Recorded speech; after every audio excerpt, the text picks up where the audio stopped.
What is going on, heathens? Welcome everyone to another episode of the Heavy Metallurgy Album Club. I'm one of your hosts. I'm Marty. Good to see you. And we'll start with this guy south of heaven here. Logan, what's going on? Hey guys, pretty good. It's been a very death metal week over here. I've literally been like nonstop death metal. Basically since Thursday. Thursday night I went to a death metal concert. Mephitic Corpse opening up for Corpus Offal. So two 2025 release bands coming through New Orleans. It was a great show. Did you do this the whole time? The whole time. I went up, I was like, nice set. No smile. Brutal, sick.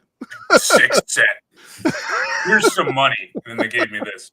Right on. So sickness attracts sickness. Mephitic Corpse. You reviewed this. I did. Great album. Probably one of my most played albums this year. The most infectious death metal album. And the sickest, the nastiest. Here's some song titles. Grizzly Vomit on Self. Screwgum My Spleen. Rectal Bugs. Gut Puked Maggot Treatment. Great stuff. There you go. Corpus Offal, $20 spin. Band featuring some members from Bellwitch in a surprising, like just very straight up and long-winded. It's a 50-minute album. It does start to, slow down a little bit, but it's doomy. And I think if you are an Incantation fan, I would definitely recommend checking this out. This does hit similar notes to this album we're about to talk about. That members of Cerebral Rot as well? Yes. Yeah. That's the big band. I don't know why I didn't mention that first. I'm a Bellwitch guy. You say Bellwitch, and I'm not excited. Cerebral Rot, a little different. That's a much different thing. Anyway, I'll lead with that next time. I just want to make sure that was the right band because it's easy to get them confused. But right on. And then up on my YouTube channel on Saturday, I uploaded a video of some of my favorite death metal EPs that I own. I missed that. Damn it. It's still there. Yeah, it is. It's not going anywhere. So I'm trying to trend more towards current stuff. Don't mind the cat. Destructor cat. Yep. I'm scared about what he's about to do. Wormed is awesome for sure. And it gets a main feature too. This is their EP, Quasi Neutrality. 11 minutes of technical death metal. Great stuff. And then I needed a break from all the death metal on Sunday. So I actually had a lot of 90s alternative music, mainly led by Dinosaur Jr. and getting one of their 90s albums. See, that is what I'm talking about. Time. It was Where you been? Where you been? And now I got to go get a cat. So I'll be back. All right, Kellen, how you doing? Doing well. Cool. So busy week for me, but had some time to catch up on some videos. I caught Ben, I don't know, friend of the show, Brain Smasher, put out a video. I don't know if it's just because to his Patreon but maybe we'll catch it on YouTube later. But it was I think it was titled Brutal Death Metal That Doesn't Suck. And this is one of the albums he talked about. I had listened to it for a while, so it kind of inspired me to pull it off the shelf. That is Scattered Remnants, Destined to Fail. Anyone who's not familiar, late 90s, sort of Northeast brutal stuff. Inspired by Marty's pick last week, I think I'm still more of a Crimson Glory fan, but I did pick this up when I visited, I think, at Jim's suggestion when I was down in Florida. So this is Queensryche The Warning, classic record. Great record, yeah. It's, just a classic. I didn't own it. And I was looking through some different Queensryche stuff, and he's like, dude, you should probably just grab The Warning and you can kind of take it from there. So shout out to Jim for the metal guidance along the way. The tutelage. Yes, tutelage. So I've been trying to steer out of Polish black metal. I did spend a good amount of this sort of past couple of months invested in it.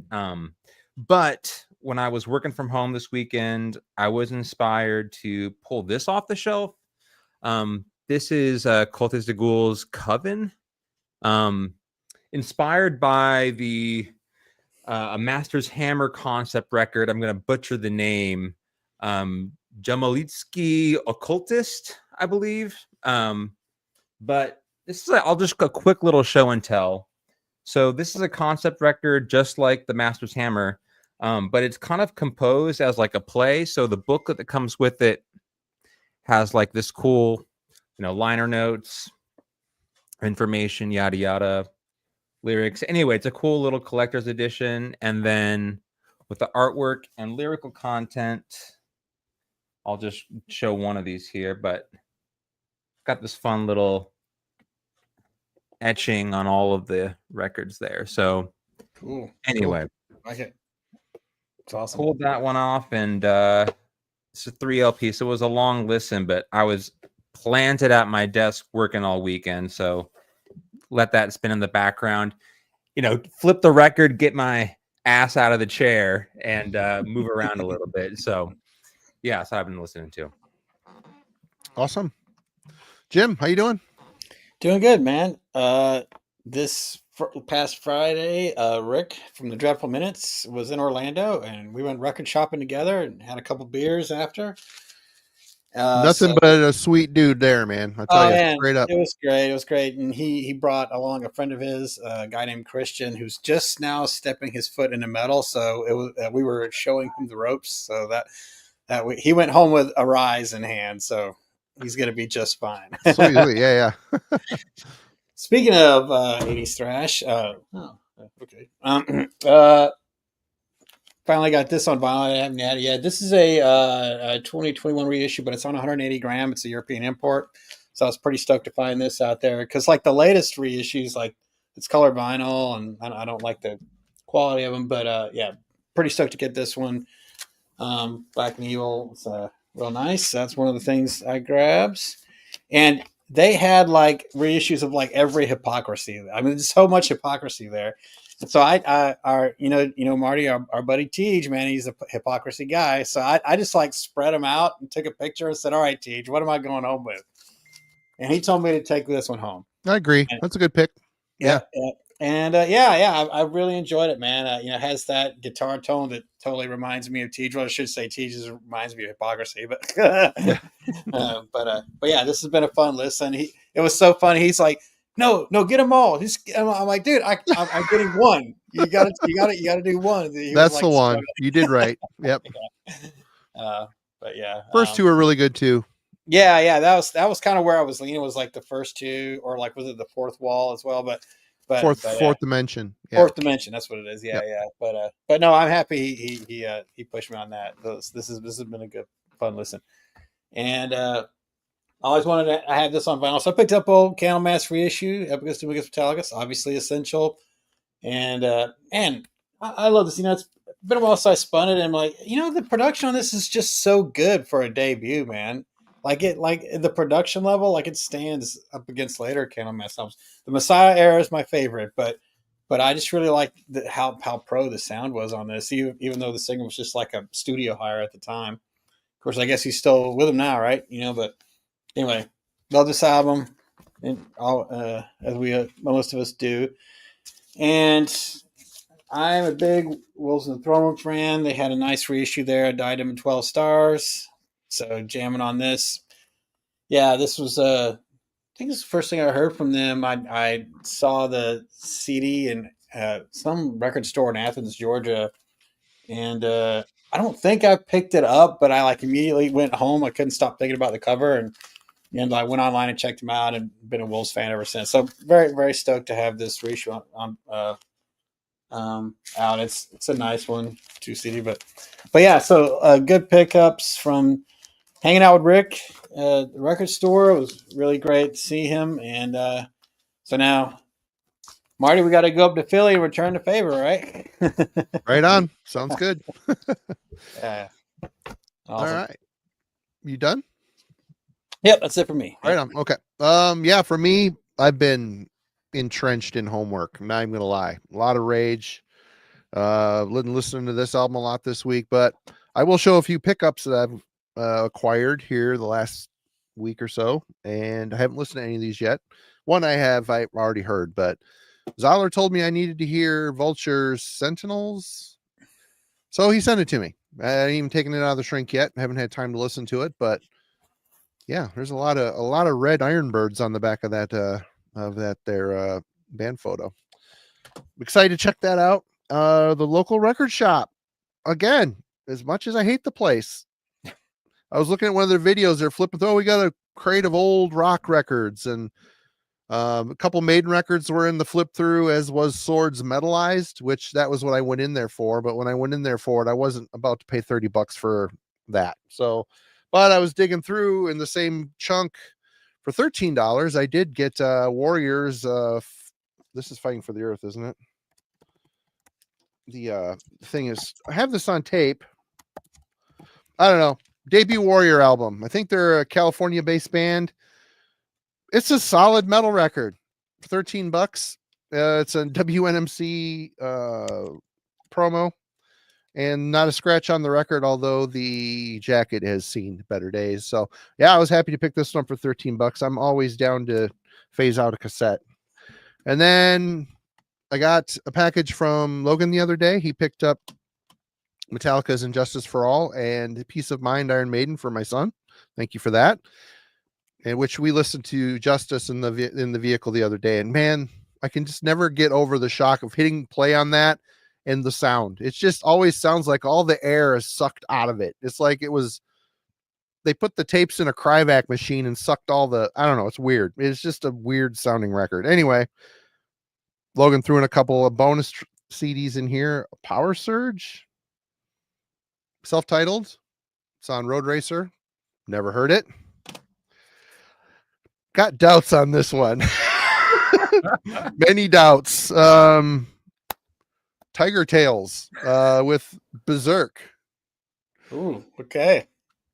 Check out that band photo. All right. Marty, you like glam, right? Ugh. Nope.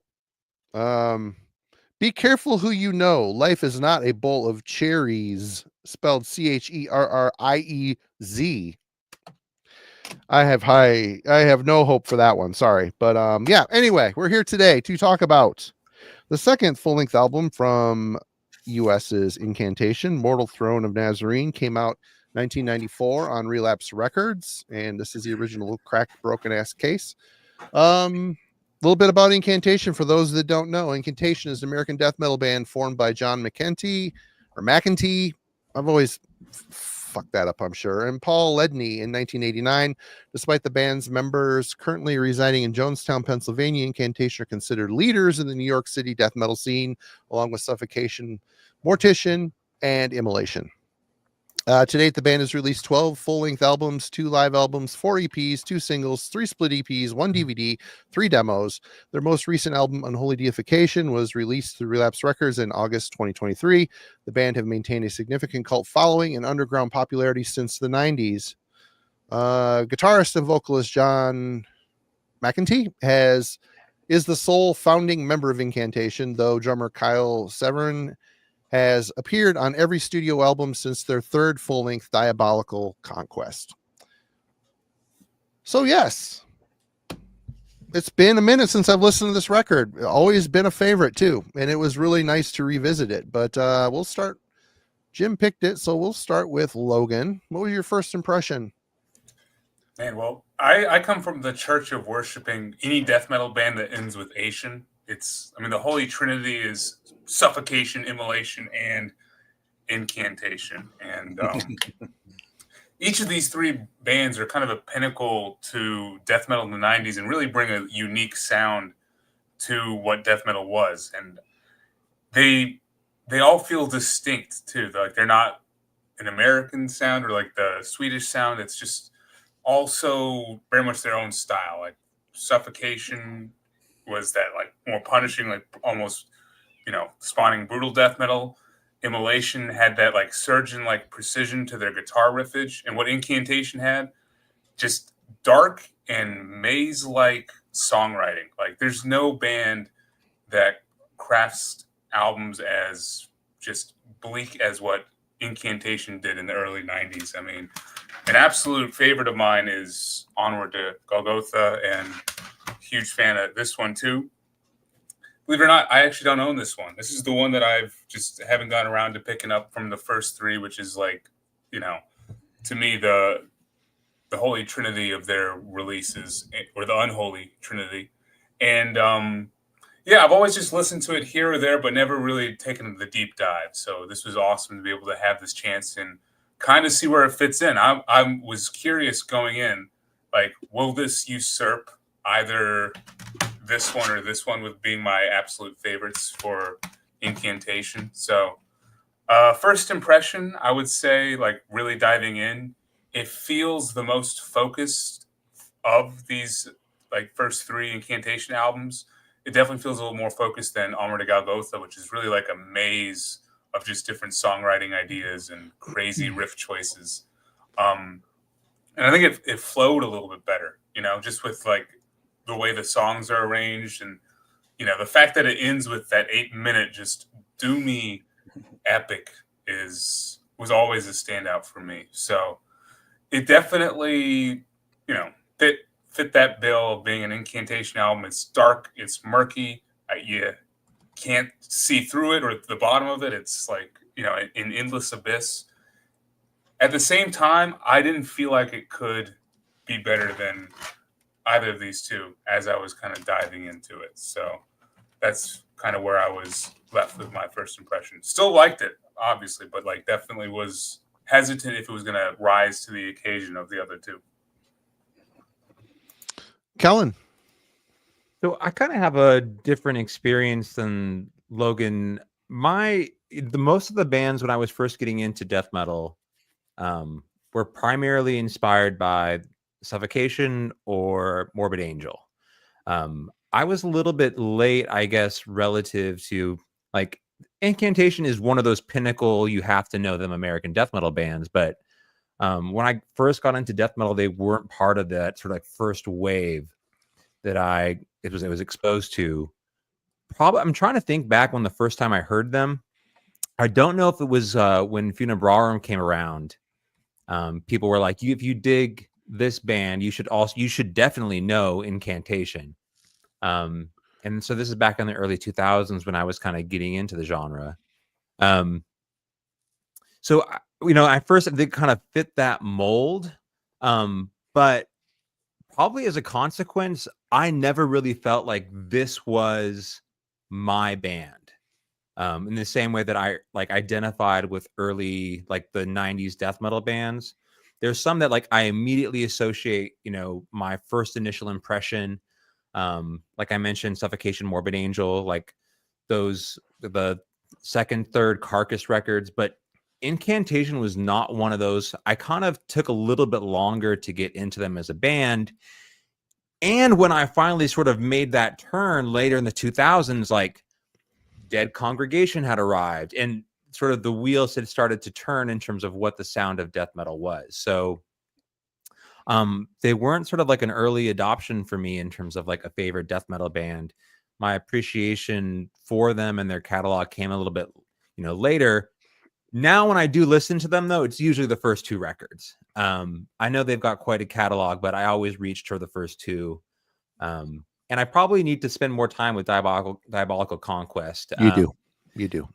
So I'm sure you can talk to me about that later on here in the chat. Maybe it gets brought up, but the first two are the ones I know, you know, really well, and we'll kind of get into the songwriter later on here. Yeah, I heard this right around when it came out. I got Onward to Gogoltha when it was the year it was released. And you know, let's be honest, that album is initially pretty challenging just for the fact that of the sound.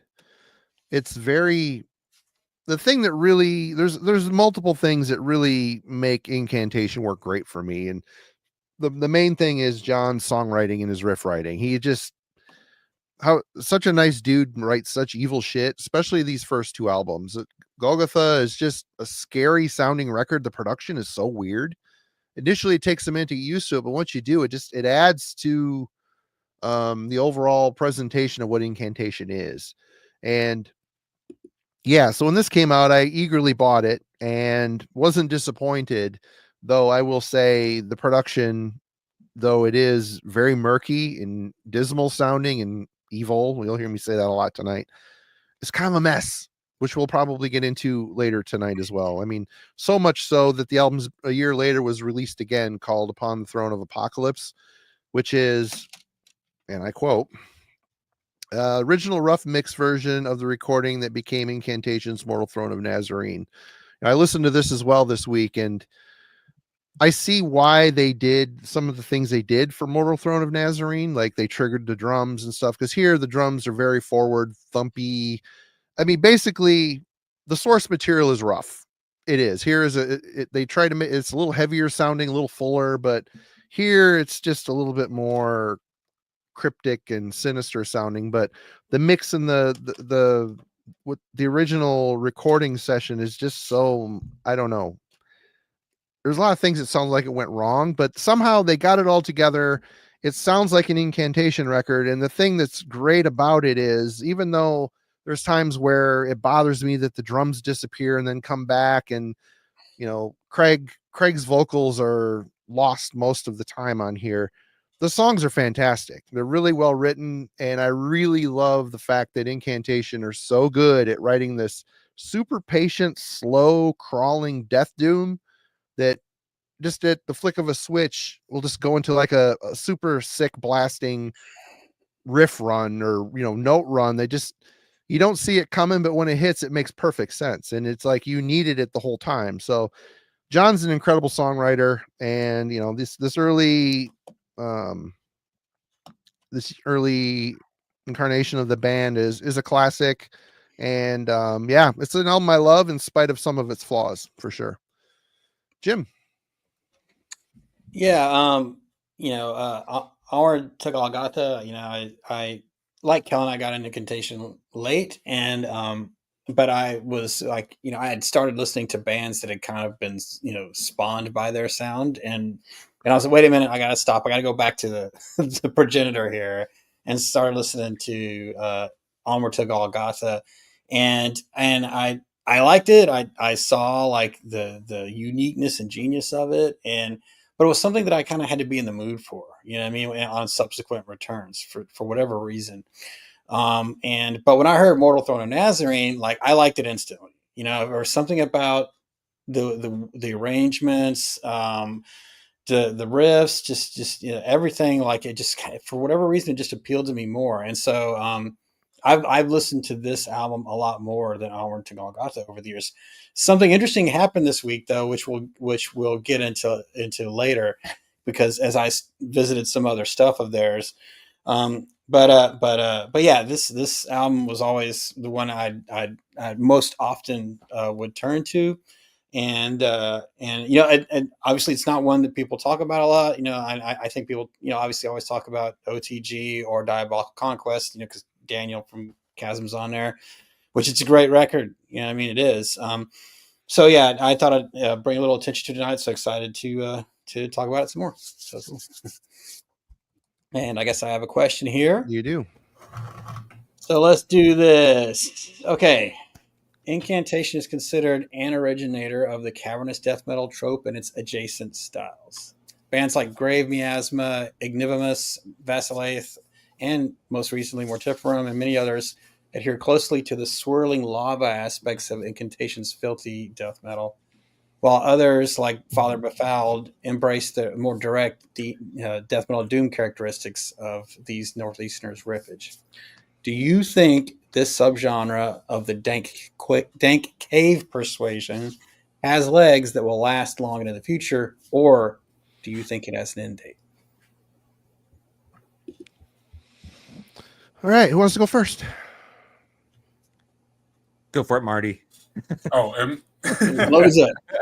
Go for it, Logan. Tag. All right. Short answer. I think it does. I mean, I currently think that we are in a little bit of a decline with new bands coming out featuring this sound. I think a lot more bands are playing with that, like hardcore meets Cannibal Corpse meets Obituary kind of sound these days that are like, gaining traction. But I think the cat's out of the bag when it comes to Incantation as a major influence. Whatever it was when the OSDM revival scene came out, like, it was cool because those bands all picked like different than what you would typically think of, bands as being their major influences. Like Incantation was probably one of the highest of them. I mean, between Morbid Angel and Incantation, I mean, you can kind of divvy them up. And some will just hit right in between and just their sound is, the Morbid Angel riff, and then vocals and like kind of production choices similar to Incantation.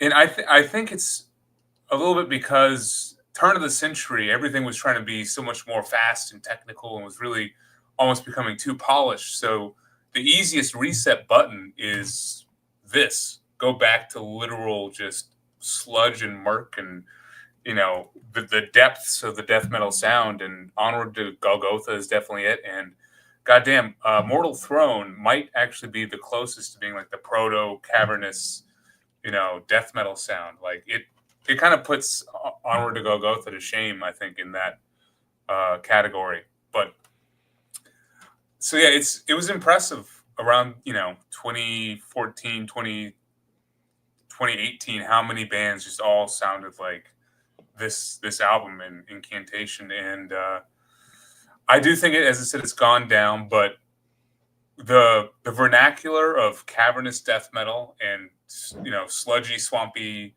or sludgy like doom, just anything that has to do with like being stuck in a cave and drowned in like an endless abyss has to just bring to mind Incantation. I think everyone is kind of pulling from that Incantation influence when they are kind of reaching for it, at least a little bit, and I think as reviewers and as people in the metal sphere, like metal fans themselves, are now aware of Incantation. Like I really don't know how big Incantation was back in the 90s, like compared to their contemporaries, like Immolation and Suffocation. And I mean, I'm sure they were nowhere near as big as the Florida bands, but I feel like they're one of those bands that have really gotten bigger with the turn of the century. So yeah, I don't think it'll get maybe as big as what it was, turn of the 2010s and stuff. But as I said, the cat's out of the bag. That influence is there. When you hear something that just sounds murky and cavernous, you know where they're pulling from. I think people are always going to use Incantation as that, high watermark band to compare what the new band is trying to sound like. So that's my take. Kellen. Yeah, I mean, similar to Logan, I think it's at this point reached sort of a level of exhaustion. But to answer your question, I do think it has, to use your term, legs, right? I think this is eternal. It's not going anywhere. It'll always be a major influence on the genre. It just, it was kind of gone and disappeared for a little bit in terms of like being a center for influence, and then reemerged and has dominated, I think, a lot of what death metal sounds like now. And I'm waiting for the next thing to come take its spot and have something different for a little bit. I think to kind of expand on that question, though, the more experimental, like to Marty's point of how messy this is, and just like how heavy and gross, but like obscured in that sound here, I think is what gave also influence to a lot of experimental death metal that came around at the time that Logan's talking about. So I think a lot of the really sort of weird, like antediluvian, mitochondrian, howls of ebb, like that stuff had roots in the Immolation and Incantations of the world. They obviously took that, like reached in and grabbed that was murky and obscure about that and really ran with it. They don't have a lot of the same sort of, like, to Marty's point, he loves the riffing style that John's got going on here. Mm-hmm. Those don't share that like traditional death metal sound. They're far more experimental. But I think, in terms of places that this inspired more experimental aspects of death metal, I think that should be taken into consideration when you talk about how Incantation has contributed to the genre over the decades. So to answer your question more directly, I think what you're saying is like, this feels like we have exhausted this as a source of influence right now. Like, please change, do something different. But I don't think, if you fast forward 20 years from now, is this going to seem like a dated record that no one wants to return to? Absolutely not. And I'll follow up on what Kellen's saying here. The fact that, it does have legs. And, we're mentioning Father to Befouled, which, I think is a great band in its own right. But yeah, a lot of these bands are great at emulating the sound, the cavernous, polluted sound, but what they lack is the songs. I've said it a million times. I'll say it a million more. I mean, there's a lot of killer bands, and every time I hear some of these new OSDM bands, I'm like, yeah, I like it, but there's just nothing there that wants me that brings me back to the album. Where an album like this, it's got interesting structural changes and bizarre riffs and these guitar lines, these twisted guitar lines that go over chord progressions. There's just a lot of vision in this music, where nowadays it's easy to mirror the sound and just ride that A. I mean, if you have the sound, you can get a lot of mileage out of just a crunch, some palm muted crunching. I just see it as idol worship without a lot of basis. Like today I posted a review that I did for the new Gruesome album. Here is blind worship of a band, but they do it with so much style and grace. It's really impressive. Where a lot of these OSDM bands, it just feels like bottom feeder stuff to me. I hate to put Father Befouled in that group, but he's really nailed the Incantation sound. But it sometimes, I've got a bunch of his records too. Sometimes the songs aren't as good. It just isn't there. They get the idea. They're on the same wavelength, but they're just not getting the riffs, the songs, the variety. I mean, dark and murky from start to finish, but there's a lot of twists and turns on here that you might not have saw coming. And I really, really appreciate that. And that's one thing the true old school bands really kind of have locked down. Back on your own question there, Jim, what do you think? You're muted.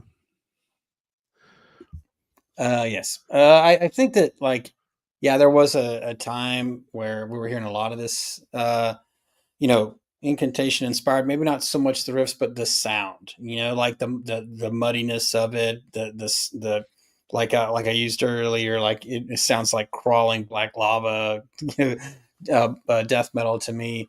We were seeing a lot of that, bands influenced by that, and it wasn't a bad thing, but it did get super saturated. And, I was definitely after a while, I was looking for something more. But I do also I think we're all kind of aligned here. Even though there was that kind of saturation point, it kind of pulled back some, and now the bands that are kind of taking note of that. But I think, focusing more on, the song structure. I think of bands like I mentioned earlier, Mortiferium or Mortiferium, however you say it. Crypts is another one where I think anywhere where it's like they're focusing more on songs. Like they're a lot simpler than Incantation. And they can't match them for their weirdness and uniqueness, but they're just kind of taking that claustrophobic sound and really learning how to build songs off of it. So I feel like that's kind of the way it's going to go. I do agree with what Marty says. There's tons of bands though who thought they were making songs, but they were just doing super, super easy, simple stuff that was they got boring after one or two spins. You know what I mean? But, I think that, for me, standouts are Mortiferium and Crypts, but there's a lot of other bands around that time that, and I've got some of them back there, and I don't want to diss on anybody right now, so I'm not going to bring them up, but just that I just don't listen to anymore, from that cavernous era. But what I think Incantation, though, they weren't cavernous death metal; they just influenced it, right? They're their own thing. Incantation is Incantation. It's really hard to pigeonhole because it's really just kind of just weird riffery pouring from the mind of John and his cohorts, and whatever kind of like disease-ridden influences that he had. I mean, I read, I think what was it like? It was a lot more like Creator and Sarcophago and things like that, and it kind of makes sense. But in a way it doesn't. It just sounds kind of like a nightmare, and that's what makes Incantation what they are. Their music sounds, it's stuff of nightmares, and that's why I can keep going back to Incantation and not be bored. Where a lot of like people that were influenced by, the suffocating tonality of their music, like they weren't able to capture that aspect. They weren't able to capture like the strangeness of the riffs. I mean, yeah, you could argue and say, oh, well, the doom parts are pretty simple and blah, blah, blah. Well, those are there for me to kind of break up between like the maelstrom, right? To give you like a minute to breathe and to like, get your feet back on solid ground right before they rip your head back off and shit down your neck with pure blasting oblivion. Like Marty was saying, like just out of nowhere, they're back into it. You know what I mean? And that's what's great is it doesn't sometimes make any sense, but that's what it's great. They're like, hey, we're just going to suddenly go 100 beats a minute after this doom thing. And so what? I mean, because they were anti everything that was cool. You know what I mean? Like, let's just do the opposite here. Let's not give the audience, a time to mosh. They're either going to be sitting back and lighting up, or like, bludgeoning the person next to them, and there was no in between. and I think that's what makes them special. So anyway. Right on. Well, let's discuss musicality and composition of Mortal Throne of Nazarene. Logan. So yeah, I'm not gonna lie. The first couple spins for me, like actually trying to digest this and get into the sound and pick out songs, was challenging. It was kind of tough. I was like, man, I don't know if I'm going to end up clicking with this in the same way that I have. And of course, I went back to thinking about this album. It took me a bit for sure to click with Onward to Gogoltha, and it's the production. The production is just weird and wacky, and it makes scary. It's scary though. It doesn't sound like anybody else. It's so unique. It's so cool. I'm a huge fan of this album and how it sounds and just the way that the riffs are in it. And you know what? Nazarene is not this. And I mean, that's a good thing, of course. But I think I was guilty of like expecting it to be produced somewhat similarly because it's the same producer, I believe. And it's not. Like I'm looking for like the riffs popping out at you like these crazy, like off the wall, like, schizophrenic dissonant melodies that are on like tracks like Devoured Death or Rotting Spiritual Embodiment. And the first couple spins of, Mortal Throne, you kind of don't get that. Everything is just like coming at you and it's all at like the same level. And of course, we'll get into that a bit more with production, but I think understanding and appreciating this album is so much about the production. And truthfully, like Onward to Gogoltha is the same way as well. But it's what makes it so unique and such a standout. And then underneath that, all the musicianship is top notch as well. So definitely after about on spin 4, that's when it actually started to click with me, and I started to notice just the whole band moving as one. I like how you mentioned it's like lava, because it really feels like that, just like the slow, like moving, just sludge like coming at you and consuming all in its path. Yeah, unison. Yeah, it's like if you guys know Creepshow 2, the raft, the swamp monster in the lake. It's like that fucking like, and then it just consumes you.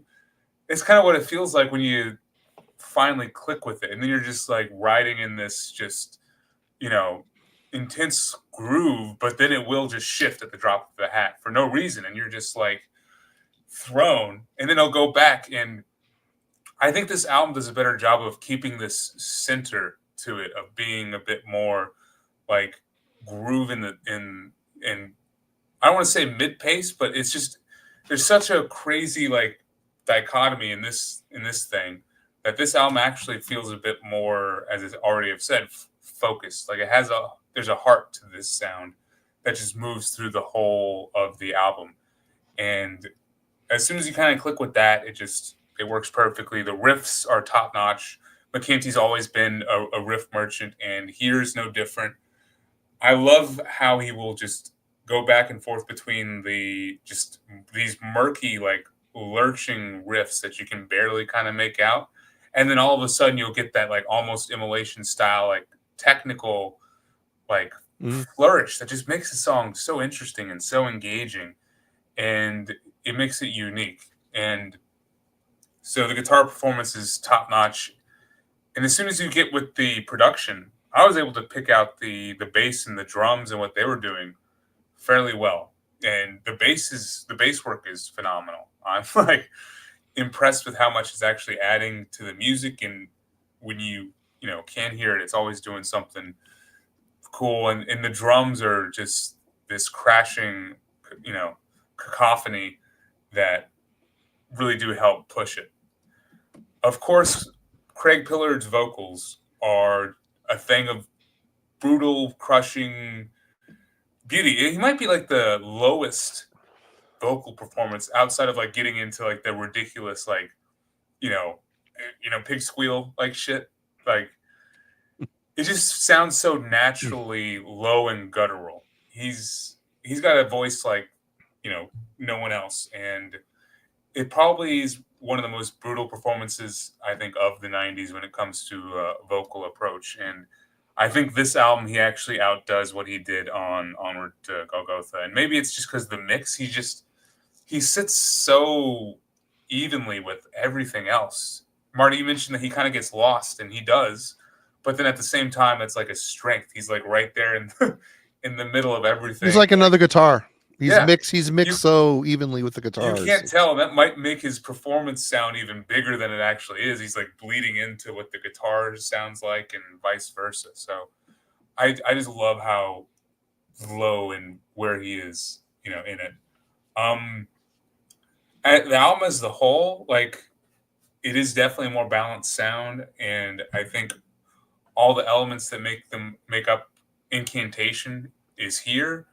But it's very evenly distributed. Like, a lot of the songs do have that formula of like do me part, and then it gets to the really fast section, and then you get the crazy cool, like technical, almost melodic little riff, and then it goes back, and it's cool to get into that groove. And what makes it worth it is that these all sound unique from each other. The bands today, they'll do it. It sounds like the same song after the same song, but you get into the groove of hearing Ibex Moon, and then going into the Bloodshed song, and the other tracks on here, and it all sounds different. I'm able to place myself in this album through all 8 tracks. I think the fact that it's only 8 songs, 35 minutes, the closing song is 8 minutes of just sheer doom, it really helps to move the album along, and it flows perfectly. And I think that when I got into the production and listening to it, this album actually became easier and more engaging to listen to than Onward to Gogoltha at times. So, yeah, really rewarding to like actually dive into this. All right, Jim, your thoughts? Muted. Come on, rookie, pull this shit together. I know, right? How many more years of this are we gonna have to take, right? We're musicality composition still, right, Marty? Yep. Okay, yeah. Yeah, man. It's I just love the weirdness of the riffs, and it makes them, difficult to remember. They're not, these aren't things you're going to hum along to. Maybe the doom parts, but definitely not the fast ones. They're just so weird and bizarre. And you're like, where did this stuff come from? But that's what's fun about it is I can come back to this album as many times as I've listened to it, and it still feels fresh to me somehow. And I really think that just goes to show like how unique, John's style is. Even though, he's got his influences and everything, and it isn't like the most technical stuff. This isn't technical death metal. It's just strange death metal, and we've heard weirder things since, but, back in its day in the 90s, it was, it was fairly strange. And it just holds up. I totally agree with Logan. I love the bass playing on this record. You can hear it all over the place somehow, and I don't know how, in the midst of all these down-tuned guitars and Craig's somehow you can hear the bass. I don't know how he does. I guess because the guy in the bass player just said, okay, I'm just going to abandon the super low frequencies and just push up my mids, and then they just cut through with the mids. It was a genius move on his part because he would have been gone otherwise. Yeah. And he doesn't even use distortion to help. I guess it's just clean bass, but with the mids and everything. It's interesting. When you think about like the kind of strangeness of the riffs, and then and what's cool, I like how Logan brought that up. There is like a contrast to the oddity of the music. Is there is sort of like a pattern that each song will follow. Like it'll be verse, bridge, chorus, doom, verse, bridge, chorus, doom, out. You know what I mean? And that's not on every song, but even with it, like each song has like a definable pattern in the midst of that chaos. It just sounds like chaos when you first spin it. If you listen to it multiple spins, you'll start hearing that every song has some kind of a pattern that they have worked out. And I love that because it gives it like a foundation and everything. And then if you listen to it again over and over, like we did, prepping for this week, you start seeing that and you're like, oh, okay, in this part of the thunderstorm, I know that here's a little bit of lightning coming. And it's great that they do that. It isn't that they use that same pattern every song. I don't mean to imply that. There's different patterns on every song, but each song has one. It is definable. It isn't haphazard. And so while not being a technical death metal band, there is concern about arrangement here. I argue with anyone that they're not just throwing out riffs, they're not stitching them together. There is like a sense in their own minds. It may not be like a typical quote unquote musical sense, but there is a sense that each song follows, and as a listener, you can kind of glom onto. And I really like that. And whether that's just, kind of a happenstance of them being, fans of underground metal and then just twisting it their own way, and this is what came out, or if it was intentional, it doesn't even really matter. What matters is the end result, and that is a record, a creation that continues to give years later. That I can still put on and feels like I'm experiencing it for the first time again, and that's because it has this like defiance against definability, and I like that. It does make it challenging. Sometimes I just want to bang my head, man. I'm a thrash kid, dude. Sometimes I just want to listen to, Elimination by Overkill. You know what I mean? I don't always want to stick my head in the mud. You know what I mean? But there are times when I do. There are times like having a, crappy day at work, or I just need to, or what's great about this is going to sound weird, but Incantation for me is I actually can listen to them when I'm working on complicated stuff at work, because it's such a weird, like, anti-music thing almost going on that it doesn't distract me like when I'm doing complicated stuff, because it's just a strange, like, miasma of evil going on behind me that doesn't like take me away from what I'm doing. On the other hand, if I want to focus on it, I want to peer into the pits of hell, I can do that too. So it gives you that option, if you want to put on your headphones and close your eyes and, talk to Satan, you can do that. Or you can throw it on in the background and fucking work on, code or something, so it has that sort of for me that has a vitality to it, and a range of different, like, personal, like, states of being that I can be in, to experience it. So yeah, I don't know where that comes from. I don't know how to define it. So it's like, we're saying, musicality and composition, I don't really know if it just comes out that way with these guys, or if it's some kind of, if there is real, like, thought, whatever the case is, it just works. Somehow the planets aligned. It isn't for everyone, and it isn't even for me all the time. I've got to be in the mood for this. I love this record, but I got to be in the mood for it. But that's great because, I like that I can put on a record that's, 30 years old, and it still challenges me every time, and I still like it. So. Right on. Kellen, your thoughts? I'm just picturing like Jim crawling into bed and hitting like the noise machine instead of like ocean waves. It's like it's Incantation. So I guess how patient this record is. How, like, it's interesting that they get classified as death doom, because I think when you use that, it immediately sort of brings up a certain connotation of like the peaceful sound or so on and so forth. And that's not what's going on here at all.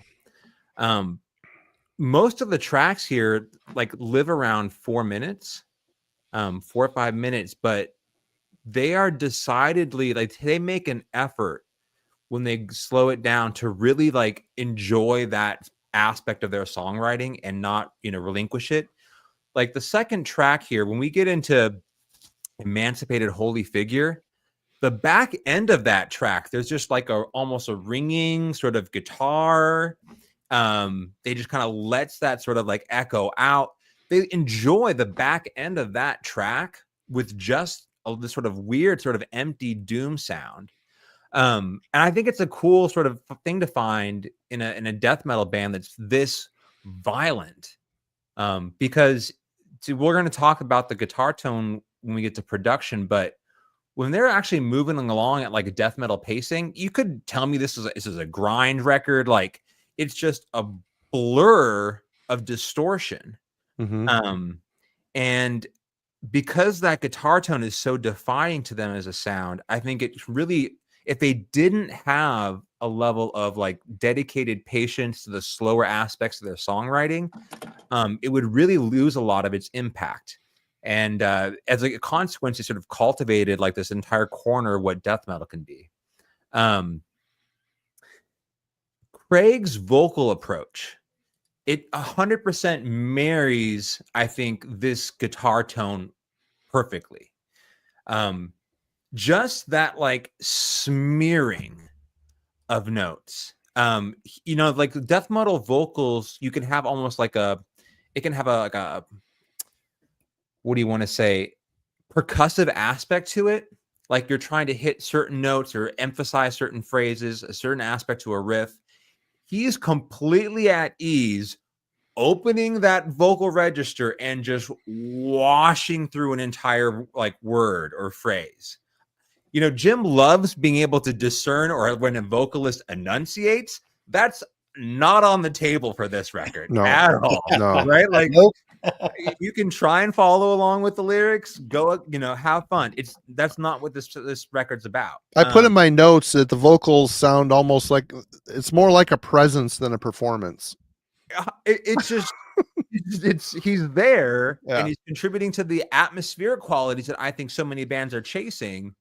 But when you listen to this band, it's like just a part of the story. And if you're not, early 90s, you have to remind yourself like what this must have felt like the first time hearing it.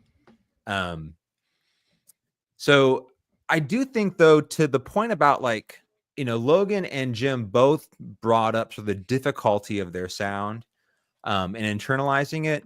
Like, I made notes here. So when I got to Iconoclasm of Catholicism, so that track sort of builds into a sort of a memorable, more groovy riff. You get a sort of more aggressive sort of blasting section, and then it exits the song. It's like a callback, right? So we get that groovy riff returns. So you have these hallmark sort of like pillars to the song. I thought, initially, like upon the first few listens going through that, Nocturnal Dominion would share the same sort of songwriting structure, but the back end of that breakdown, so when they return to a slower, groovier section, it's 100% a different sort of arrangement in terms of the chord. It's not the same riff. It has the same sort of dynamic impact for the song, but the actual phrasing, the chords that they're playing and the progression is different. So it's like they slightly augment it, and it would take a careful listen to notice that. Like my first pass through, it's like, oh yeah, they're playing that same riff all over again. So I went back and, compared it, and sure enough, it's different. It's slower, it's groovy, but it's not the same thing. And it contributes to like what is off kilter about their sound. It doesn't quite give you the same sort of like release that you would have with like a bolt thrower or something like that, right? Where that's 100% a death metal band that just familiar riffs, you bite your teeth and enjoy the ride kind of deal. That's not what Incantation has going on. And the last thing I'll bring up here is, can we talk about the album artwork? I know we've talked about this. Super sick. I mean, it's just equally disturbing, right? Like, so is the debut. Yeah, it's 100% a style. And am I looking at like it looks like a collage. Well, there's two organs in there. I don't know right, what. It's like it intestines, like and you took out someone's stomach. liver and you put it on top of like a holy figure for their limbs. Like, I don't know what I'm looking at. And the first time I came across their records, I was like, man, this is, you're used to these gorgeous painted sort of death metal covers from the early 90s. And this just feels so disturbing. And I think it works incredibly well with the sound of the record overall. Like they got sort of a cohesive sort of aesthetic going, right? The records are dark and murky and nightmarish. And you pull up that album cover and it's 100% delivering what's, you hear on the record. I think it was one of those unique things that they got it right. And I don't know who made the decision. Like, no, we're not going to go for a sea grave. We're going for this shit. Like, it was a beautiful decision. Yeah. Someone, if it's the band made the decision or people at Relapse made the decision, but A+, because it was a unique thing to their presentation and, worked perfectly with their sound. Man, I'm glad you brought that up, Kellen, because you're right. I so like, when I think of them, I always think of this album cover, Onward of Gogoltha, Diabolical Conquest. These covers are so much a part of my history with this band. You know what I mean? And it really does. It perfectly complements the music, man. It was a genius move. I need to find out who that is. It's a her. It's her. Yeah. She did the first yeah, couple records. She might even done the Diabolical Conquest as well. I don't know. She did. Great stuff. Yeah. Well, for me, musicality, composition. I like doom music. I like doom metal. I do, but it's I've said it on here a bunch. I don't listen to it often. And then a band like Incantation comes along on here. It's like the tale of two bands. They make such a patient and slow and blistering kind of agonizing doom style, but they always interject the track. Even the last song on here, Abolishment of Immaculate Serenity, it's a patient build, but it does build. They gets a little quicker, and then it gets towards the end of the song, and there's like these majestic guitar lines over the top, and they do it again on Diabolical Conquest. They end the song on this building doom song. So I mean, this isn't the last time you're gonna hear this, but I love the fact that you're just kind of being crushed under the weight of these doom riffs, and then all of a sudden it might be just a flip of the switch and the blasting will come in, and these riffs, these is totally chaotic, but still they're chaotic, but at their core there's still a sense of melody spun throughout it. So when these melodic blast chaos riffs come in, you can kind of tell where you're at on the album, like, oh, and you can hum along with the refrain of it. It's just really good songwriting. Again, I've got a lot of respect for John. He's in the fact that this guy, I kind of mentioned it in the intro a little bit, but the fact he's been doing this for so long, and he's never faltered. He's never put out a shit album ever, and he just ignores the trends. He ignores what's happening. He ignores if death metal's, popularity soaring or at the bottom of the barrel. It's always an Incantation album when you put it on. What you're going to get is a difference of production, and as they've gotten much better production, which it's cool. Maybe a little bit more murkiness would be nice, but it's still, I don't know. But the songwriting here, I think, is really forward thinking. I think I listened to this record and it's exciting. In spite of all the slower parts on here, I don't know when I first heard this the first few times, like I think Logan said, it took him about 5 or 6 times. I had to work at this because it's such a murky sound. But when these songs reveal themselves, it's like, holy shit. It's just, they don't sound like everybody. They don't sound like Immolation. They don't sound, John came from the band Revenant, which is a thrashier proto death band, and it sounds nothing like Revenant. It doesn't sound like Rip. It doesn't sound like anything from the East Coast. It sounds like Incantation. And the fact that he's still, in spite of all of the lineup changes, and then him just saying, screw it, I'm going to do the vocals myself, which it took him a minute to get it. It took a minute for his voice to break in and be destroyed, I guess. Now he's kind of crushing it. The first couple albums he did, it sounded good, but it wasn't, Craig depth. It wasn't Corchado deep. I just have a lot of respect. And, this is their second album. A band should still sound hungry, but this album sounds ravenous. I think it's just very exciting from start to finish. It gives you a lot of peaks and valleys. The valleys are just miserable and filthy, and the peaks are just an absolute. It's like you're taking everything that is good and holy and feeding it into a giant blender. It's just apocalyptic. And that to me is exciting, and it keeps me coming back to this band for sure. Let's talk about the production. Logan. Yeah, I mean, I've already mentioned it. I think the production is the defining element when you first listen to and kind of grow to appreciate this album. I mean, I think it's the same with this one, Onward to Gogoltha.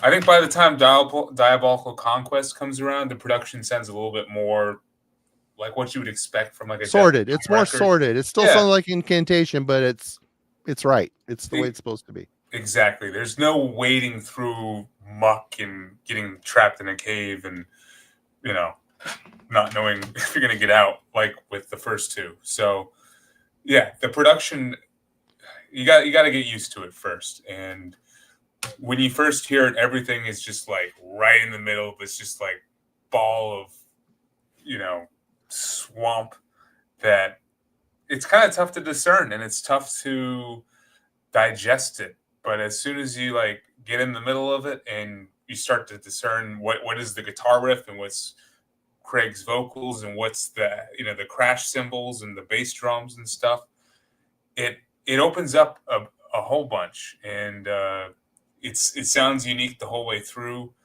As I've already said, I just love where it kind of all sits. The guitars and Craig's vocals are basically the same, in addition to like what the crash cymbals and like the more higher end of the drum work is doing.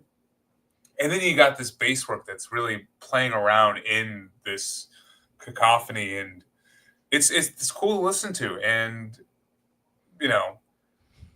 the snare is kind of the center. I feel like that kind of centers the drum sound a lot, and is really the easiest thing to hold on to, because otherwise you got no idea what the drums are doing until you like kind of get used to how it sounds. So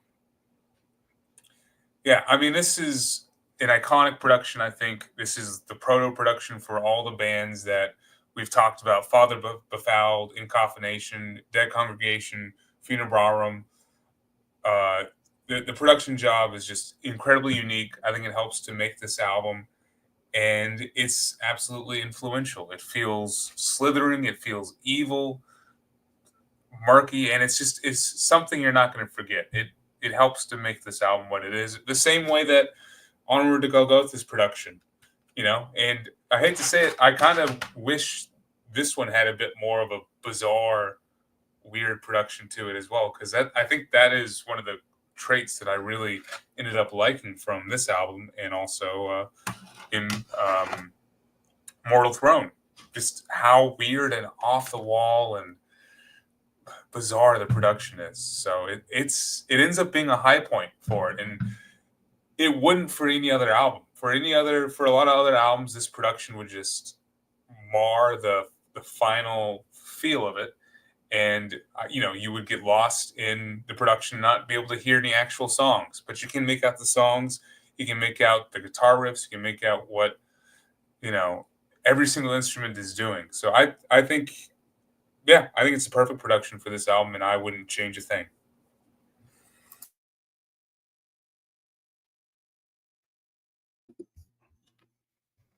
Hey, look, I'm off mute, man. I'm not. There we go. I am not. Get him, Jim. Yeah. Yeah, man. That was one of the things that I immediately picked up when I first heard Mortal Throne as compared to Gogoltha. I immediately liked the production better on this, and I just loved like the super thickness and low end of the guitars, just kind of how they just swallowed everything up. And you guys call it perfectly earlier, Marty, when you said like Craig's vocals on this, they sort of blend with the guitars, they become another guitar, they add to that darkness, they add to that distortion, and usually that'd be something I wouldn't be like too keen on. I'd like for vocals to have a little bit more of a presence, but in this case I like where they sit in the mix. I think it's a great balance. They're neither working against each other, nor are they working to and neither is it like rolling over the guitars. They're just really in tandem along with it as the songs progress, and so it's just another kind of like twist on what's going on with the riffs is what Craig's doing vocally over it, which is a really unique kind of a way to approach your choices in the studio with your vocalist. Obviously Craig had his hand in that decision, at least I think he did. But it worked out. It worked out for them greatly. And I already mentioned how the bass, he pushes up the mids, he cuts through. Genius move on his part. Don't need to beat that around anymore. But one thing that a slight ding though is I do wish the drums were a little bit louder. They do seem like they're kind of far away at times.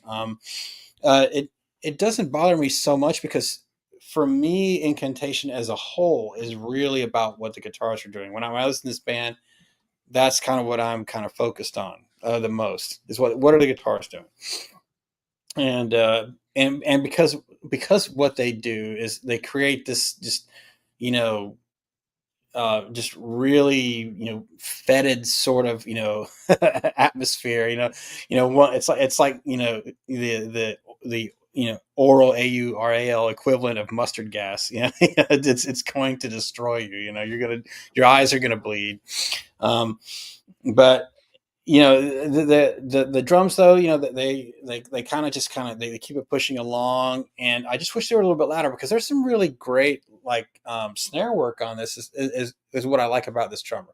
He does some really cool, interesting type snare stuff when he's playing it like on the slower and stuff. Obviously he can blast and we're cool with that, but and those like mid-range, mid-tempo moments, like over bridge, areas, or or like the fills he does, like the leading into the Doomier sections. I'd recommend like going back and just kind of listen to the hands of the drummer here. There's some really cool choices, and I guess should be getting back to production, so we're talking about here, but I guess I bring that up to kind of illustrate that since the drums are kind of pushed back a little for me, and that's why it bugs me a little bit because there's some really cool stuff that I just wish, that I don't have to listen to multiple times to kind of pick up on it. At the same time, I'm looking at myself, even as I'm saying this, I'm like, well, but would I want to sacrifice that super thick fog of guitar, in favor of having the drums more. I don't know. And I'm so used to this now, it being the way that it is. Even though like I find myself wanting it to be louder, like if you said, okay, Jim, you can do that now, we can change the past and bring the drums up, I might still say no, because then it might change my overall experience of the record. And I don't know that I want to do that. So take what I'm saying here about a production with a grain of salt, because obviously I'm conflicted. But at the same time, it may have taken them 2 times around, just a really crazy, story I'm reading in the chat that Alan's sharing, that John shared about this record. But hey, man, it was worth it in the end, because they really made something that will stand the test of time at the end. Kellen. So this is completely a fictional narrative I've created in my head, but I don't know if are you writing a unicorn in this narrative? At any I point? don't know if like they heard Left Hand Path or they heard Sweden and were like, oh hell no, like this is America, we are going to be the heaviest thing on planet Earth, you know what I mean? Like it feels 100% like a reactionary, like USA, America, fuck yeah, sort of like we want to be the heaviest thing out there, because this guitar, like the guitar tone, sort of influenced a generation, right? Like to Logan's point about everything that kind of came after, it is, to Jim's point, like why people return to this band. I agree with Craig's sort of placement in the vocal performance, his observations about where the bass is in the mix. I want to make the one moment I feel really stands out with the drums is the back end of Essence Ablaze. You get a very active drum performance there. Like there's actually some cool tom fills that you can hear clearly coming through the mix.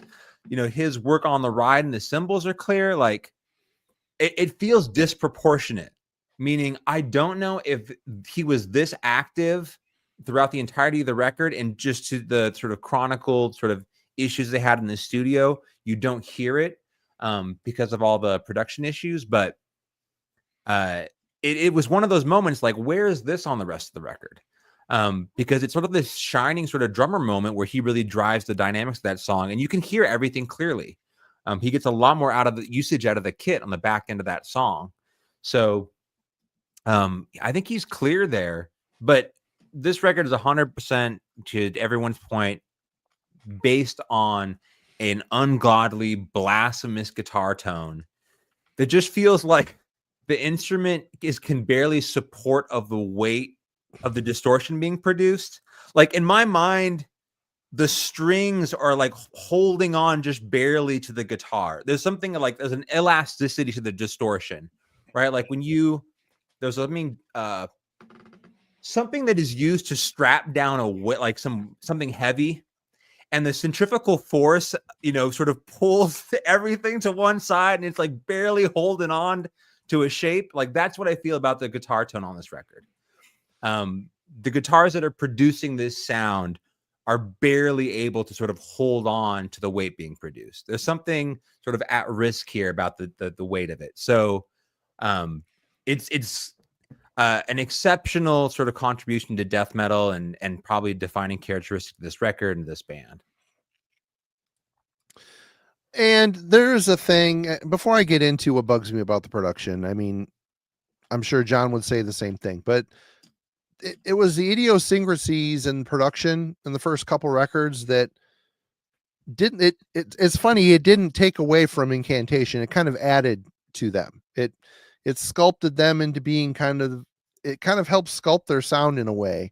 And having said that, Mortal Throne of Nazarene, it sounds like an Incantation record. It just does. That hasn't changed, but it bugs me. The vocals are a bit lost. You can feel the vocals. You can't really always hear them. They creep in. The tail end of his moans kind of rise to the surface a bit, but because Gogoltha, he crushes it. I mean, the vocals on there, you can understand what he's saying most of the time. I mean, having that clarity mixed with that low, deep moan style, It's great. And the guitars, I have really no complaint with the guitars. I really like the guitar sound on here. It's a very live and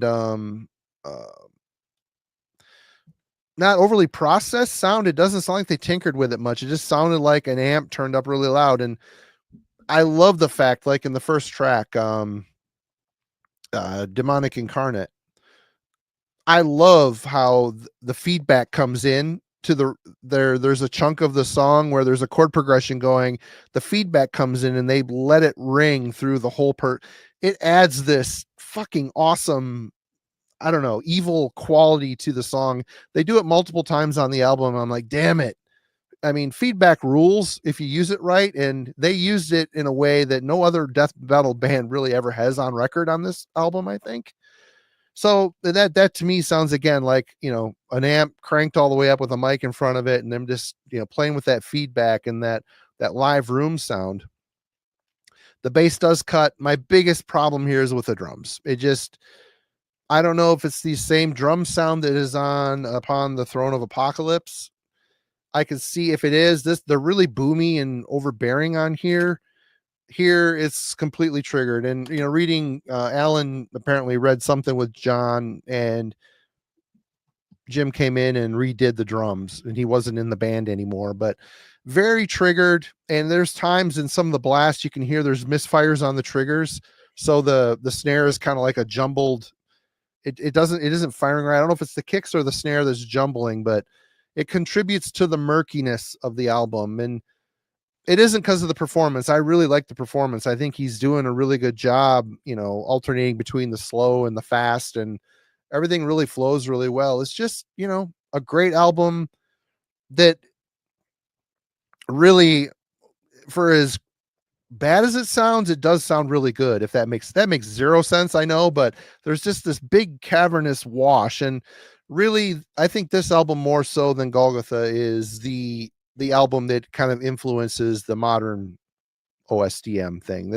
That cavernous evil, like you're staring into this giant dripping cavern with stalactites, all that stuff. And I think this is one of the albums that fired off that whole fascination for sure. So I can only imagine the grief that John was going through during this time, you know, reading what Alan was having to say. I'm sure it was a freaking nightmare, because I mean, you always want your album to sound better than the album that came before it. And when this one wasn't coming out that way initially, I'm sure he was freaking out. But yeah, out of anything, all the problems that are with this album, it somehow did not take away from the impact of the songs or detract from what is the Incantation sound. So, favorite, least favorite songs. Logan. Yeah, so I don't think there's really any mistakes or myths on here. I mean, it's only 8 songs, you know, and I think that does help in the long run, that they keep it at 8. And I just love, as I've mentioned before, like the formula and how the track listing is. I did hear the reverse order album, Upon the Throne. Yep, it's just a track. I don't know about that. It is backwards. I don't know if I like it opening with Nocturnal Kingdom of, you know, Demonic Enlightenment. That's a weird Abolishment of Immaculate Serenity. It does not start off the album well. Oh, my bad. Yeah, no, it does not. I'm on the wrong album. Yeah. For me, Kellen, you made a point when you were talking about like revisiting some of the songs, and they don't play the same part over again. They really don't. I do feel like there's a formula, but the formula is not like this. Oh, we're going to revisit this riff now. We're going to revisit this section. It's like, it's fast, then slow, then mid-tempo, then fast, then slow, then mid, you know, that's the formula. And that's what all these songs, you know, stick with. But it's interesting because you go through it and you will initially think, oh, they're going back to the original opening riff. And then you will actually compare it as you did. And it's not. Like, this happened on a couple different songs. Like, and it's always a cool trick when, you know, when it happens. I think it makes the songwriting more engaging and, you know, the replay value a bit higher. So I was just enjoying discovering different elements with each of these tracks. I will say, just to mention some songs, Demonic Incarnate is a great opening track. It kind of shows off what all the album can do. It has the full gambit of speed and, the Black Sabbath doom and kind of everything in between. For me, it really starts to pick up with Essence Ablaze. That song just kicks the door down with this fucking riff that it just slams into you.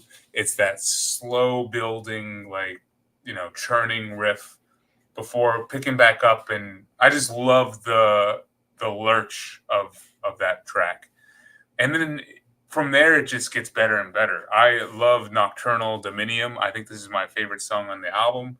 It has this eerie, almost immolation style guitar melody, which is so buried initially. It's so buried you can barely hear it, and then it keeps replaying and building, and then it finally takes on the full breadth of the production, and it's just eerily uplifting in an evil fucking way. I love it. The Ibex Moon, it's right up there with it too. Like that track also just top-notch riff after top-notch riff. I know it's a mainstay for Incantation playing live, and I can see why. It's got just a little bit of everything, man. And I think I like the slower doomier elements on here. Probably the best of the album, I think. Just absolutely kills it. And then I love that Blissful Blood Shower is here at 52 seconds long.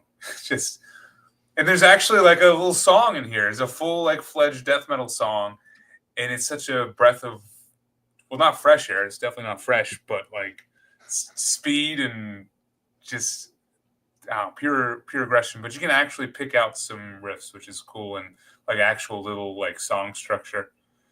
And then the closing song is just perfect. I think it's a great way to close. It makes the flow of the album and the album itself end on a high note, and kind of makes you want to hear it again, because it does not actually go into the faster sections or the more technical riffy sections. It goes very linearly. It starts slow, doom, and then we're building, and then there's a little tempo change before getting to a cool, just mind-bending guitar solo, and then it kind of takes you out, sails you away on the river Styx, if you will, with this very groovy death metal. Yeah, it's just a very groovy outro to the song, and it flies by. It's the longest song on the album, but it does not feel like 8 minutes. So yeah, sorry, I probably mentioned every song almost, so my bad, but it's a great album at only 8 songs. Jim. Yeah, totally echo just about everything Logan was saying. Nocturnal Dominium, that's my favorite song too, Logan. I love that one, man. At 2:15, there's a really cool headbanging good riff, but then it's followed by a super killer doom riff that's equally great. They play these thirds chords, you know what I mean? My old brain remembers. And it just that evil kind of tritone thing that just sounds so dark, but they play it open, you know what I mean? So it just fills the room, you know what I mean? It's not muted or anything. It just sounds so dark. And that kind of permeates around it. And then at 1:30, there's this one riff. It sounds like one of the guitars that's being tracked, they put it on the signal coil. It has this kind of almost more of a brittle distortion, but layered behind it with all that super thick distortion, it sounds so cool and so different. I don't know if it was intentional or not, but it's such a unique moment on the record, and it catches my ear every time. So, and then the last few riffs, the 4.5 to 5 minute whatever 4.5 to 5 minute spot on the song is amazing. So yeah, Nocturnal Dominium, super highly recommend that one for anyone that's listening to this record for maybe the first time or revisiting it. I also think Demonic Incarnate's a great intro. You're getting hey, this is where we're going to take you. And that first riff, that comes in with the blast over it, man, it almost sounds like a black metal riff to me. You know what I mean? It's played open chord. They're hitting a lot of the strings. They're playing it really fast, and it just, it's not like, 16th notes, like tremolo picks. And that sort of attack, that open chord, like dissonant, chorded riff they're playing super quick, just but open, hitting all the strings. Like it just sounds, it has this really dark black metal kind of feel to me. It's not black metal, but it just has that feel. So really cool. And then what I also like, I'm a big fan of like hammer-on style riffs, especially when they're, on a down-tuned guitar. And the bridge of that song, he's like, it just sounds so sick, man. I love that. Every time they come back to it, he's like, oh, here we go again. I love it. So Demon Incarnate really works for me for that. And I know what you're talking about, Marty. That it's about that 2 minutes in that feedback and that it's with a whammy bar. It just, and I put in quotes in my notes like solo. Oh my God. Oh, okay. Incantation. Wow, festive. Hey, Wow. oh yeah. It's a party. Right, there you go, Mac. But yeah, super killer how they brought that into the song, and it just works. It just takes everything up a notch in terms of darkness. I also like Iconoclasm with Catholicism. It's got that mid-tempo riff to start that they just kind of build on it. Let's see, and I'm gonna go the same I'm with Logan on Abolishment, Immaculate Serenity. Like that closer, it is pure doom, like bliss. It's just evil as hell. They keep it doomy throughout, and typically I'm always like, oh man, don't end on like a slow note. But man, after getting your head pummeled for 30 minutes to have 5 minutes of just pure doom, it's a perfect end of the song. Our album. I mean, it's a perfect end of the album for them to choose to like just focus on the doom and carry you out with that, and it just gets you primed and ready to start the record over again. So, man, genius move on their part. Let's just play a long evil doom song. It's really great, and I like how when it hits that 6:25 minute slow double bass on the drums comes in, you got a slower kind of alternate picking over it, and that just fades out. It's so wicked, man. It's a really perfect arrangement. I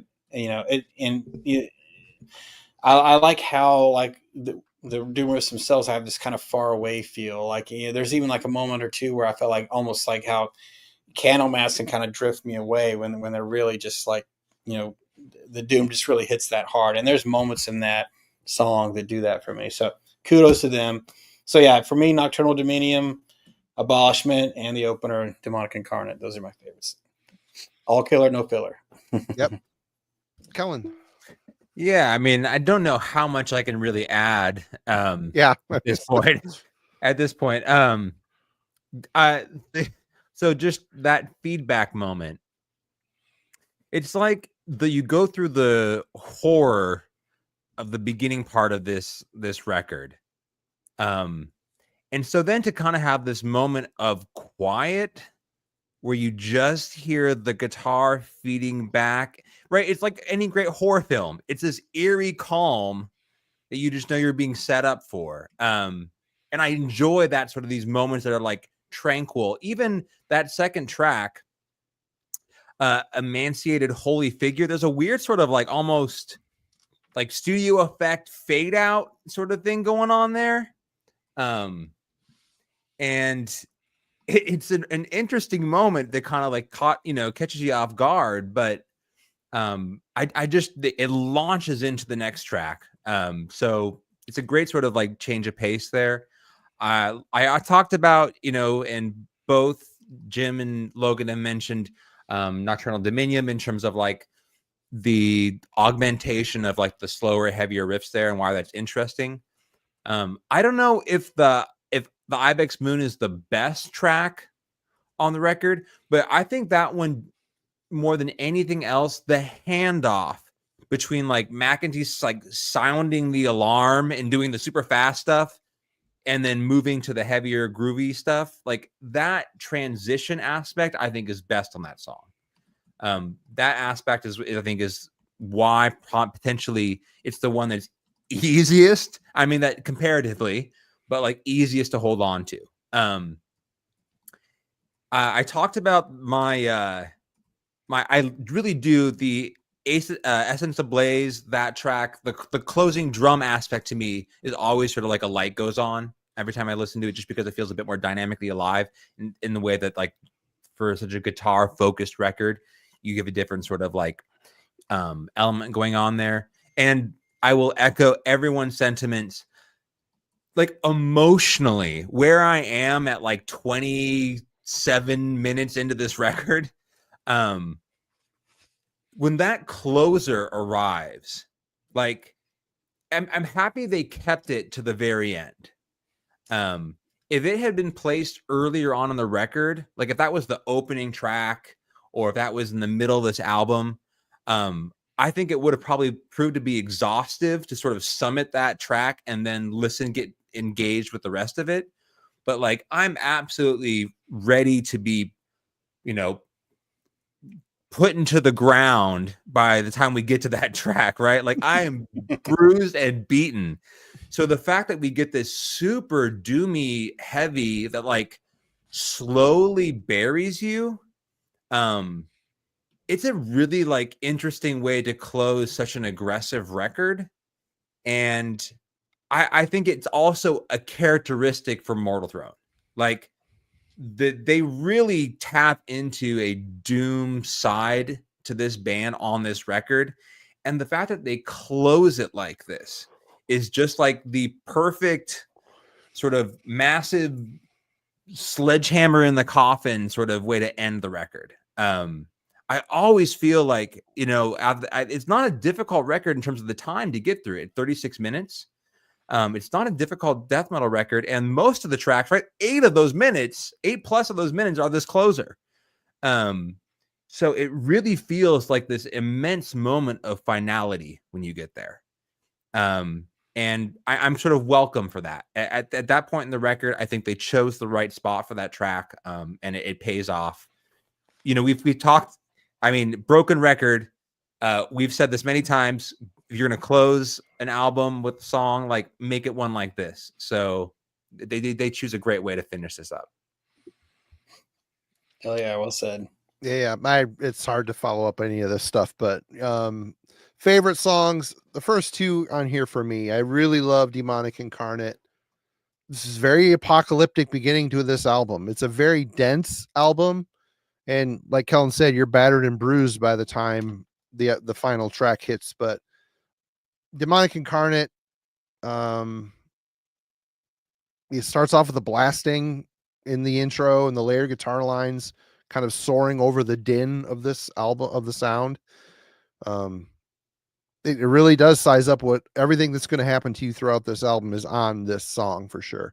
And I love, again, that feedback, how it floats in and becomes like a third guitar line over that doomy crawl in the center of the song. It just is such an evil and organic sound style to bring to it. Emaciated Holy Figure. Yeah, this song in particular kind of suffers. There's a chaotic mess with misfiring triggers on the drums during the speed blast, the blasting speed. But there's no real denying the greatness and filth found on the doom moments. Again, this in a lot of ways is kind of a doom death album that. And I really like the bleeding melody line that bends over a slow chord progression. They kind of, again, they use feedback as a weapon again on this song towards the end. Blissful Blood Shower, 52 seconds. I mean, attention, napalm death. This is how it's done. It's like, Logan's right. It's like a fully formed death metal song in 51 seconds. And it doesn't say, oh, I wish there was, no, it does everything it needs to do. And it doesn't sound like they're robbing us. It's a ripper. Great song. Ibex Moon. It's really the classic from this run of tracks. I think they still play it to this day. It's initially slow and dripping with evil, but like a lot of the songs on here, it kind of builds before slowly erupting into that chaotic guitar line. There's like some twisted sounding guitar lines that flow over the top of some of these progressions. It really makes the track stand out with depth and intensity, I thought. And again, the ending, the abolishment of immaculate serenity. I mean, this isn't the last time you're going to hear an album. I mean, the album that comes after, was it My Infinite Twilight is the name of the last song on Diabolical Conquest? Something like that. It's another one. It's a slow doom, but it builds and builds and builds, and it's almost like a black metal type of crescendo. But Abolishment here is just, it's just a long, agonizing slab of death doom. It is just really crawling and miserable sounding. It almost sounds improvised. The riff is so slow. It's like they play a note. They're like, okay, we're going to play this note. Oh, cool. That worked. This note. And the way they played it, like it falls in weird spots. It's totally cool. It keeps me completely interested in what they're playing on that. Cause slow doom shit, it gets kind of predictable here. It feels kind of improvised and a little exciting, which isn't something you always put on the same line as doom for me anyway. And again, with the feedback, it's in there, organic and filthy. The song slowly builds up. But there's a long, super slow fade on this. So they're really bringing you down slowly to close this record. But there's a really memorable riff guitar melody line as the song is doing that really long, like 2-minute long fade out at the end of the song. So I don't know, man. This is a 35-minute long album, and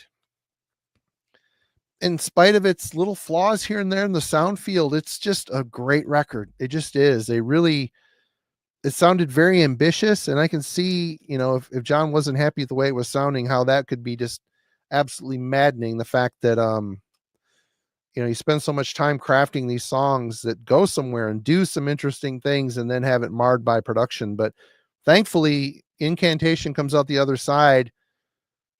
The bumps and scrapes they took in the sound field, it doesn't weaken the brand, I guess, if you want to call it that. But Judgment, final thoughts. Kellen. It's a classic record. I mean, what do I really need to say other than, if you have not heard this record, this is source material for how many death metal records you're probably going to come across. So, and it's better than a lot of those albums. It really is. So, I mean, in that sense, it's like essential listening. I guess my closing thoughts. This is why I love Album Club. Like, yes, this is a classic record. Everyone should listen to it. Go buy it, especially if this channel. If you watch this channel, this is definitely in our world, our wheelhouse. But like, getting a chance to talk about this record at length and go into the details of it, like, for people who maybe aren't aware of it, this is my A+. Go buy it, full send. Mandatory. Yes, I would, recommend everyone buy it and own this record. But more importantly, like, I enjoyed getting a chance to sit down with it and talk to other people who potentially were going to view it, in a different way, or came from it from a different angle, had a different sort of life experience with a classic record and a classic band. So there's no real judgment here that needs to be made other than this is mandatory. But it was cool sitting down and going over something like this that everyone assumes is sort of well known, but we may have a different sort of approach and story with it. Logan.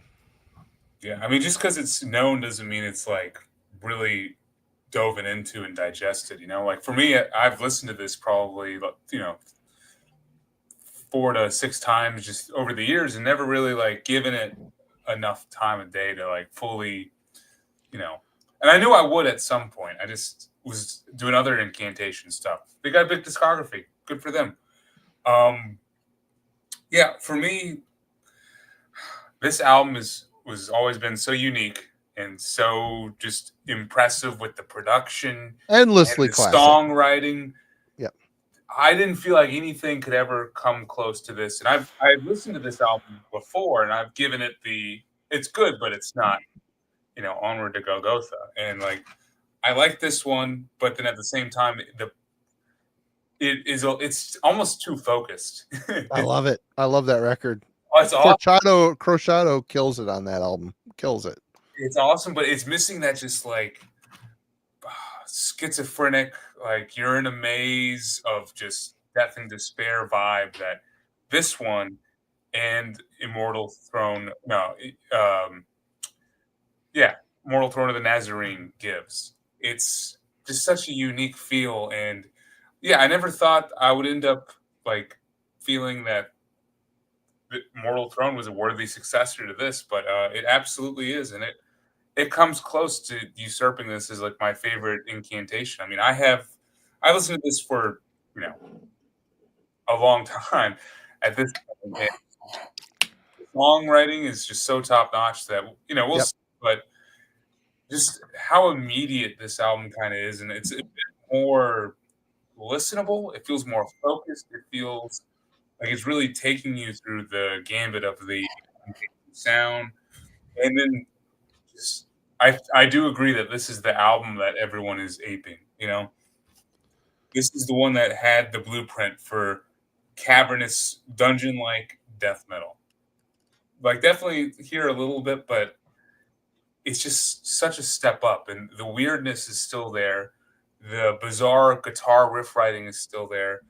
The blasphemy is definitely still there. It's all just perfectly on par with this, but then it's its own unique beast. And I think I just enjoy the fact that it feels like it's the same band that wrote this. I mean, I can tell it's a different lineup here, but even though it's not the same lineup, they've had tumultuous lineup changes. Even though it's not the same lineup between Onward to Gogoltha and Mortal Throne, it has the same feel as if this was an actual follow-up by the exact same lineup that wrote up this album. So I really grew to love it over this past week, and I bought it last night, so it should hopefully be coming, within a week or so. Because as Kellen said, you should own this album. I didn't own it. I am now righting that wrong. So this is at least a 9 out of 10 for me. If not, we'll keep getting higher, I'm sure. But yeah, great album. Album club strikes again for poor Logan. His pocketbook is my wallet's not that big to begin with, but it's smaller now. Thanks, guys. I'll let you close it, Jim. But for me, I've got endless respect for John. I think I've met him a couple times over the years. He's a super nice guy. I've interviewed him twice, once for Resound Magazine, once for Maniacs. Super nice guy, man. And he's so into it. He's not pretentious, very humble. He's just such a really good songwriter, a death metal visionary, if you will. I know that might sound gross to say, but I believe it. Listen to these early albums, and even today, he's still at it. Through all he's weathered all the storms, and he's still putting out great records that keep him on the road, and he's playing in front of big crowds. So there's respect there all over the place, new fans and old fans. And yeah, this record is, marred a bit by the production, but it's a 9 out of 10 for me. It's just an exciting album. And even after not touching it for a good chunk of years now, throwing it on, it felt like I was slipping into that rotten old pair of Converse that just fit just right. It's just, I remembered all the songs, and I'm like, God, why haven't I listened to this in a while? And it's just been great to be re-familiarized with a classic album from a classic era of American death metal. Jim. Oh yeah, well, obviously I picked it. Picked it for a reason. Love this Incantation. It's been my favorite for years now from that band, and I just don't hear people talking about it a lot. So I was glad to get the discussion going, because I felt like there was like, I liked this album, but I didn't have the chance to I wanted to be able to explore it in a deep way and discuss it, because it's so strange and heavy and weird and evil and different. Like, to just say I like the album wasn't enough. Like, I really wanted to discuss it. And so an album like this that is from a band that challenges me on the regular is a perfect album to album clubberize, because it's only on multiple listens that conversation that I want to have with someone else like begins to take shape. The things that I want to say, like, this is what I want to call it. Like, well, I understand, like, this is what I'm gravitating towards. And so, this week's build up to this, created that voice, that we could, communicate and share, not just with each other here, but also with the folks in the chat. So this is exactly what I wanted for it. And I alluded to when we first started, I was like, something kind of changed for me this week. Like, hands down, this album has always been my favorite from Incantation. But man, I started listening to OTG more as by way of comparison, and now I'm not so sure, man. For the first time in my life, I'm starting to like, do I like Onward to Golgotha better? I don't know, man. They're both great records. Yeah, I mean, something happened to me this week, man. I was just like really jamming on it. I'm like, there's this like evil blues thing on in the Doom bits there that was like really kind of sticking out to me. But what a great problem to have, like where you're trying to decide which one you like better. That's a wonderful thing to have. That's what's great about this show and everybody that contributes to it. So yeah, obviously mandatory. Get off your butt, go get some Incantation. Right on. Okay, well, that's it. We close it. And who picks for next week? Oh boy. Okay. Watch out, Oh, boy. everybody. Watch out. Yeah. All right. Coming off the high pick of Cover Attack. Let's see what I go with. I really wanted to do a death metal album. Like, that was going to be my return to form, We like death metal. You guys do, but like Kellen picked a very dark and dirgy pick with Shub Niggurath, and then this is the darkest and death you can get. So we're going a different scene. No, I'm still on board for death metal summer. Oh no! Here we go. I feel something like lame. All right. We're going old school, actually. I've never heard. Then Alan has talked endlessly. We might have to have Alan on for this one because he loves this record. If there's he does. Okay, if there's an opening spot, we got Jaguar, Power Games, 1983, new wave of British heavy metal. I wanted to talk about some, the first. How do you say that? Scene. Jaguar. Jaguar. It's Jaguar, not Jaguar. Jaguar. I've heard people from the South call it Jaguar. How is this? We call it Jaguar. It's Jaguar. War. There's no wire in there. It'd be WIRE if it was Jaguar. JAGWIRE. Yeah. Jaguar. Power game. Jaguar. God. Yep. Right on. Okay. I'm interested. Color me interested. I've already got my pick for my next one, and I'm super excited. And it's one that I know Jim is gonna love. So nice. Well, you'll announce it when I'm there in town with you, right? Because because that'll be not this Wednesday, but the following, or right? No, because Kellen picks. No, wait. Kellen just picked. Wait. No. It's Kellen after me. Kellen just did Shub Niggurath, though. We got the rotation messed up. Kellen, you can do it if Marty. No, does it really matter? No, it doesn't really matter. If you want to pick next time, Marty, we can have this discussion offline. Everybody, thanks for joining us. If you have not gotten your heavy metallurgy battle vest patches, hey, I got you covered. Come and get them. Link in the description to the merch store.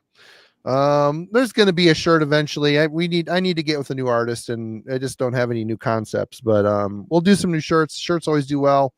Always fun. Go check all these guys out. Check out Eihwaz Recordings in the description. Buy yourself some tapes. Metal and Beer Snob. Go check it. He's got a new video out. He's talking about death metal EPs he likes. Hey, we're down with that. Go check out Killing for Company. He just did an awesome expose, a 5-album descent into Polish black metal and a bit of a Polish history lesson as well. So check that out. Show notes. There's a gruesome review up I dropped today. My first review back in quite some time. I've been kind of stuck in editing exile, but back in front of the camera because I'm just too sexy to keep this offline. So, yep. And there will be a video up Friday. It's been a minute since we shot it. It's a pre-recorded session. What did we do? I don't know. It'll be up Friday. It's been a minute and there's been a lot of stuff going on, so I've forgotten. But thanks everybody. You all rule. Thanks for joining us. Go check out the Discord server, link in the description. The link should be good to go. So if you would like to join us, we're almost at 200 strong. So come check out the Discord server and have a chat in there as well. So cheers everybody. We'll see you next week. Jaguar. Jaguar. Kids these days.